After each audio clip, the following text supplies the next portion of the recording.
আরব মরুর বুকে যেখানে দিনে সোনালি বালি আর রাতে রূপালি আকাশের মিলন ঘটে, সেখানে এক ছোট্ট গ্রাম ছিল। নাম তার আল সাফা। গ্রামের পাশ দিয়ে বয়ে যেত এক ক্ষীণকায় নদী, যার নাম ছিল আল বারাকা, অর্থাৎ আশীর্বাদ। এই নদীর জলই ছিল গ্রামের মানুষের জীবনের রসদ, তাদের ফসল আর পশুপালের প্রাণ। গ্রামটি খুব বড় না হলেও বেশ সমৃদ্ধ ছিল। মাটির তৈরি ঘরবাড়িগুলো একে অপরের গা ঘেঁষে দাঁড়িয়ে থাকত, যেন একতাবদ্ধ এক পরিবারের প্রতিচ্ছবি। এই গ্রামেই বাস করত এক যুবক, নাম তার জাবের। জাবেরের পরিচয় ছিল গ্রামের সবচেয়ে ধনী যুবক হিসেবে। তার বাবা আব্দুল্লাহ ছিলেন একজন দূরদর্শী ও সফল বণিক। তার উটের কাফেলা দূর দূরান্তের শহরে মশলা, রেশম আর সুগন্ধি বয়ে নিয়ে যেত এবং ফিরে আসত সোনা আর রূপার মুদ্রা নিয়ে। বাবার মৃত্যুর পর সেই বিশাল ব্যবসার সব মালিকানা পায় জাবের। তার ছিল বিশাল এক বাড়ি, বাড়ির উঠোনে ছিল খেজুরের বাগান আর আঙুরের মাচা। তার আস্তাবলে ছিল আরবের সেরা জাতের ঘোড়া, আর গুদাম ভর্তি ছিল সেরা মানের শস্য। গ্রামের মানুষ তাকে সমীহ করে চলত। কিন্তু জাবের ছিল এক ভিন্ন ধাঁচের যুবক। তার মন এই অঢেল সম্পদে আবদ্ধ ছিল না। রাতের নির্জনতায় যখন গ্রামের সবাই ঘুমিয়ে পড়ত, সে আকাশের তারার দিকে তাকিয়ে জীবনের অর্থ খুঁজে বেড়াত। এই প্রাচুর্য, এই বিলাসিতা তার আত্মাকে শান্তি দিতে পারত না। তার মনে হতো সে যেন এক সোনার খাঁচায় বন্দি পাখি। একদিন জাবের তার ব্যবসার সবচেয়ে বড় চালান নিয়ে সিরিয়ার দিকে রওনা হচ্ছিল। তার কাফেলায় ছিল ৫০টি উট, সেরা মানের রেশম আর দামি মশলায় বোঝায়। ১০ জন সশস্ত্র প্রহরী তার সঙ্গে ছিল। মরুপথের কঠিন যাত্রাপথে এক বিকেলে তারা বিশ্রামের জন্য এক মরুদ্যানের পাশে তাঁবু ফেলল। জাবের তার আরামদায়ক তাঁবুতে বসে যখন সূর্যাস্ত দেখছিল, তখন তার চোখে পড়ল এক বৃদ্ধকে। লোকটি মরুদ্যানের এক প্রান্তে এক পাথরের উপর বসেছিল। তার পরনে ছিল শতছিন্ন কাপড়, ধুলোয় ধূসরিত চুল, আর চামড়ায় ফুটে উঠেছিল বয়স আর কষ্টের অগণিত বলিরেখা। জাবেরের মনে দয়া হল। সে তার ভৃত্যকে ডেকে বৃদ্ধের জন্য ভালো খাবার আর এক থলে রূপার মুদ্রা নিয়ে যেতে বলল। ভৃত্য ফিরে এসে জানাল যে বৃদ্ধ খাবার গ্রহণ করলেও মুদ্রা নিতে অস্বীকার করেছেন। জাবের অবাক হল, এমন অভাবী মানুষ অর্থ প্রত্যাখ্যান করছে।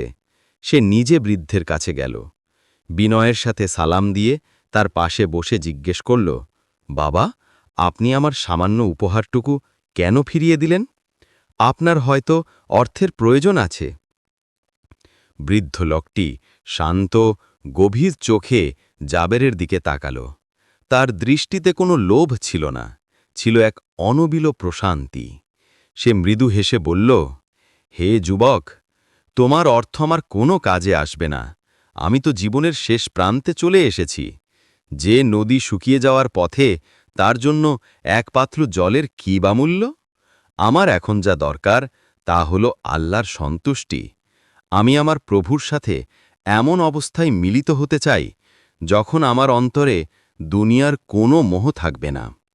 বৃদ্ধের কথাগুলো সাধারণ ছিল, কিন্তু তার বলার ভঙ্গিতে এমন এক আধ্যাত্মিক শক্তি ছিল যা জাবেরের অন্তরের গভীরে গিয়ে আঘাত করল। সে বলে চলল, জানো যুবক, আসল ধনী তো সে নয় যার অনেক সম্পদ আছে। আসল ধনী সে যার অন্তর অল্পে তুষ্ট। তুমি যে সম্পদ বয়ে নিয়ে যাচ্ছ, তা কি কবরে তোমার সাথে যাবে? তোমার রেশমের কাপড় কি তোমার কাফনের বিকল্প হবে? তোমার সোনার মুদ্রা কি তোমাকে আল্লাহর হিসেব থেকে বাঁচাতে পারবে? প্রতিটি প্রশ্ন ছিল এক একটি তীরের মতো, যা জাবেরের অহং আর দুনিয়ার মোহকে ছিন্ন ভিন্ন করে দিচ্ছিল। সে তার বিশাল ব্যবসার কথা ভাবল, তার আরামদায়ক জীবনের কথা ভাবল, আর তারপর বৃদ্ধের প্রশান্ত মুখের দিকে তাকাল। তার হঠাৎ মনে হল, এই বৃদ্ধ তার জীর্ণ পোশাকে যে রাজকীয় শান্তি ভোগ করছে তা জাবেরের সমস্ত সম্পদ দিয়েও কেনা সম্ভব নয়। সেই রাতে জাবের ঘুমাতে পারল না। তার চোখের সামনে বারবার ভেসে উঠছিল বৃদ্ধের মুখ, আর কানে বাজছিল তার কথাগুলো। আসল ধনী সে, যার অন্তর অল্পে তুষ্ট। এই চিন্তা তাকে এতটাই প্রভাবিত করল যে ভোরের আলো ফোটার সাথে সাথে সে এক যুগান্তকারী সিদ্ধান্ত নিল। সে তার কাফেলার সহকারীদের ব্যবসার দায়িত্ব বুঝিয়ে দিয়ে একা এক উটে চড়ে আল সাফার পথে ফিরে চলল। তার অন্তর এক নতুন পথের দিশা পেয়েছিল। গ্রামে ফিরে জাবের যা করল তা দেখে সবাই অবাক হয়ে গেল। সে গ্রামের সমস্ত গরিব, এতিম আর বিধবাদের তালিকা তৈরি করল। তারপর সে তার সমস্ত ব্যবসা, তার বাড়ি, তার জমি, তার ঘোড়া, এমনকি তার পরনের দামি পোশাকটিও বিক্রি করে দিল। সেই অর্থ দিয়ে সে গ্রামের প্রতিটি অভাবী মানুষের প্রয়োজন পূরণ করল। যার ঘর ছিল না তাকে ঘর বানিয়ে দিল, যার খাবারের অভাব ছিল তার জন্য বছরের খাবারের ব্যবস্থা করে দিল, যার ঋণ ছিল তার ঋণ শোধ করে দিল। গ্রামের মানুষ প্রথমে বিশ্বাসই করতে পারছিল না। অনেকে ভাবল জাবের হয়তো শোকে বা মরুপথের কষ্টে পাগল হয়ে গেছে। তার বন্ধুরা, আত্মীয় স্বজনরা তাকে বোঝানোর চেষ্টা করল। তারা বলল, তুমি কি করছো জাবের? নিজের ভবিষ্যৎ নষ্ট করছো কেন? সব বিলিয়ে দিলে তুমি নিজে কি খাবে? জাবের শুধু হাসত আর বলতো, আমি আমার সম্পদ নষ্ট করছি না, বরং এমন এক ব্যাংকে জমা রাখছি যেখানে তা কখনো শেষ হবে না, বরং বহু গুণ বেড়ে আমার কাছে ফিরে আসবে। তারই কথা কেউ বুঝত না।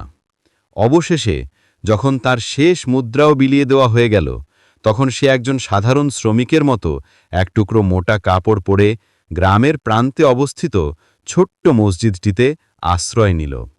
যে জাবের একদিন নরম গদিতে ঘুমাত, সে এখন মসজিদের শীতল পাথরের মেঝেতে ঘুমায়।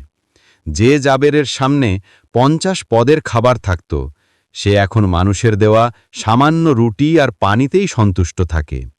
সে দিনরাত আল্লাহর ইবাদতে মগ্ন থাকত। তারই পরিবর্তন দেখে গ্রামের ধনী ব্যক্তিরা তার নিয়ে হাসাহাসি করত।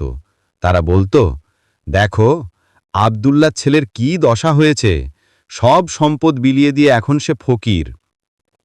কিন্তু জাবের এসবে কান দিত না। তার অন্তরে যে প্রশান্তি ছিল তা সে আগে কখনো পায়নি। দুনিয়ার বোঝা থেকে মুক্ত হয়ে তার আত্মা যেন পাখির মতো হালকা হয়ে গিয়েছিল। এভাবে কয়েক মাস কেটে গেল। তারপর গ্রামবাসীর উপর নেমে এলো এক কঠিন পরীক্ষা। সে বছর বর্ষাকালে আকাশে মেঘের দেখা মিলল না। গ্রীষ্মের প্রখরতায় আল বারাকা নদী শুকিয়ে যেতে শুরু করল। প্রথমে জল কমে গেল, তারপর নদী পরিণত হলো এক সরু ধারায় এবং অবশেষে তা শুকিয়ে বালুকাময় এক প্রান্তরে পরিণত হল। সবুজ ফসলগুলো হলুদ হয়ে গেল, তারপর রোদে পুড়ে খড় হয়ে গেল। খেজুর গাছে ফল ধরল না। গ্রামের মানুষের জমানো শস্য শেষ হয়ে গেল। ঘরে ঘরে খাদ্যের জন্য হাহাকার শুরু হল। পশু পাখি জলের অভাবে মারা যেতে লাগল। যারা একদিন জাবেরকে নিয়ে হাসাহাসি করত, তারাও এখন অভাবের যন্ত্রণায় কাতর। জাবেরেরও খুব কষ্ট হচ্ছিল। দিনের পর দিন তাকে না খেয়ে থাকতে হতো। কিন্তু সে আল্লাহর ওপর থেকে তার বিশ্বাস বা তাওয়াক্কুল হারায়নি। সে বিশ্বাস করত, যে আল্লাহ তাকে দুনিয়ার মোহ থেকে মুক্তি দিয়েছেন, তিনি নিশ্চয়ই তাকে ক্ষুধায় মরতে দেবেন না। এই কঠিন পরীক্ষা তার ঈমানকে আরও শক্তিশালী করে তুলছিল। একদিন ক্ষুধার যন্ত্রণায় কাতর হয়ে জাবের গ্রামের বাইরে খাবারের সন্ধানে বের হল। তার পা চলছিল না, শরীর দুর্বল হয়ে গিয়েছিল। হাঁটতে হাঁটতে সে এক জঙ্গলে প্রবেশ করল।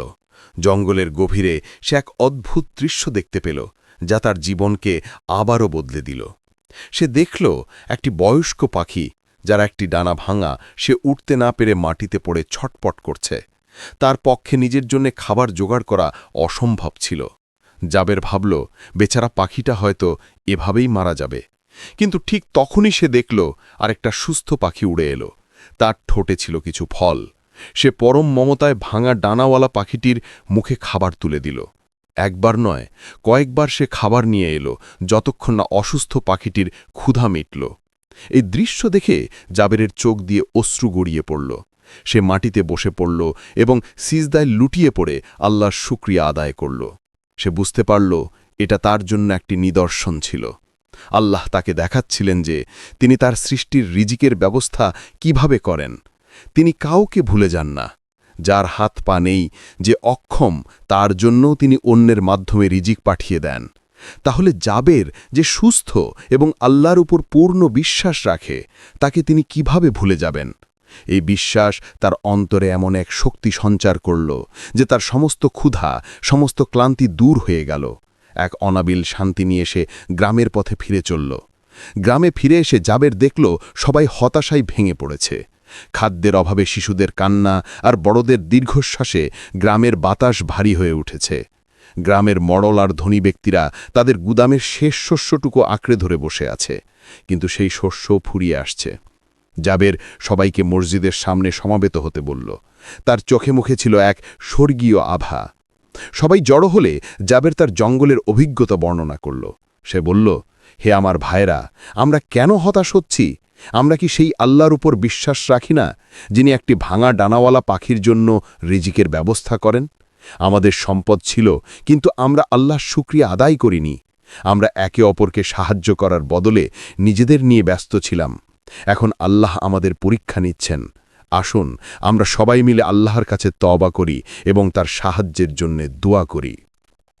জাবেরের কথায় এমন এক আন্তরিকতা আর বিশ্বাস ছিল যা তা গ্রামের মানুষের অন্তরে প্রবেশ করল। যারা হতাশ হয়ে পড়েছিল, তাদের মনে নতুন করে আশার সঞ্চার হল। তারা তাদের ভুল বুঝতে পারল। তারপর দুই হাত তুলে আল্লাহর দরবারে কান্নায় ভেঙে পড়ল। তারা তাদের ভুলের জন্য ক্ষমা চাইল এবং রহমতের বৃষ্টির জন্য দোয়া করল। সেদিন তাদের দোয়া ছিল অন্যরকম। সেখানে কোনো হতাশা ছিল না, ছিল শুধু আল্লাহর উপর অগাধ বিশ্বাস আর ভরসা। কয়েকদিন পর সত্যি সত্যি একটা অবিশ্বাস্য ঘটনা ঘটল। পশ্চিম আকাশে এক টুকরো কালো মেঘ দেখা দিল। ধীরে ধীরে সেই মেঘ সারা আকাশে ছড়িয়ে পড়ল। ঠান্ডা বাতাস বইতে শুরু করল। তারপর নামল সেই প্রতীক্ষিত বৃষ্টি। প্রথমে টিপটিপ করে, তারপর ঝমঝমিয়ে। দিনের পর দিন বৃষ্টি হল। শুকনো নদী আলবারাকা আবার জলে ভরে উঠল, দুই কুল ঝাঁপিয়ে বইতে লাগল। তৃষ্ণার্ত মাটি সেই জল শুষে নিয়ে সজীব হয়ে উঠল। গ্রামের মানুষ আবার নতুন করে চাষাবাদ শুরু করল। আল্লাহ তাদের দুয়ার জবাবে এমন রহমত বর্ষণ করলেন যে সে বছর ফসল হল আগের চেয়েও দ্বিগুণ। কিছুদিনের মধ্যেই তাদের সব অভাব দূর হয়ে গেল। গ্রামটি আগের থেকেও বেশি সমৃদ্ধ হয়ে উঠল। এই ঘটনার পর থেকে গ্রামের সবাই জাবেরকে এক অন্য চোখে দেখতে শুরু করল। তারা বুঝতে পারল জাবের কোনো পাগল নয়, সে একজন আল্লাহর প্রিয় বান্দা।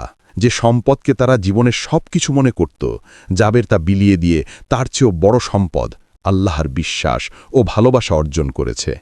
গ্রামের ধনী ব্যক্তিরা তাদের ভুল বুঝতে পেরে জাবেরের কাছে ক্ষমা চাইল এবং তারাও গরিবদের সাহায্য করতে শুরু করল। আলসাফা শুধু ধন সম্পদেই নয়, মানবিকতা আর ইমানের আলোতেও এক আদর্শ গ্রামে পরিণত হল। জাবের তার বাকি জীবন সেই মসজিদেই আল্লাহর ইবাদত করে কাটিয়ে দেয়। সে আর কখনো সম্পদের পেছনে ছোটেনি, কিন্তু তার অন্তরের শান্তি আর মানুষের ভালোবাসা তাকে আরবের সবচেয়ে ধনী মানুষে পরিণত করেছিল। তার জীবন থেকে গ্রামের মানুষ এবং ভবিষ্যৎ প্রজন্ম এই শিক্ষা পেল যে ধন সম্পদই জীবনের সব কিছু নয়। আসল সুখ আল্লাহর সন্তুষ্টির মধ্যেই নিহিত। আর যে ব্যক্তি আল্লাহর উপর সর্বাবস্থায় পূর্ণ আস্থা বা তাওয়াক্কুল রাখে, আল্লাহ তাকে কখনোই নিরাশ করেন না এবং এমন উপায়ে তাকে সাহায্য করেন যা সে কল্পনাও করতে পারে না। এই গল্পটি কোনো নির্দিষ্ট ঐতিহাসিক ঘটনা বা ব্যক্তি জাবেরের জীবনী নয়, বরং এটি একটি শিক্ষামূলক কাহিনী যা বিভিন্ন ইসলামিক নৈতিক ও আধ্যাত্মিক শিক্ষাকে একটি গল্পের কাঠামোতে তুলে ধরা হয়েছে। গল্পটি ভালো লাগলে লাইক দিন, কমেন্টে আপনার মতামত জানান এবং এমন আরও ইসলামিক গল্প পেতে চ্যানেলটি সাবস্ক্রাইব করে রাখুন। দেখা হবে ইনশাল্লাহ নতুন আরেকটি গল্পে। সেই পর্যন্ত সুস্থ থাকবেন, ভালো থাকবেন, নামাজের কথা মনে রাখবেন। আল্লাহ হাফেজ।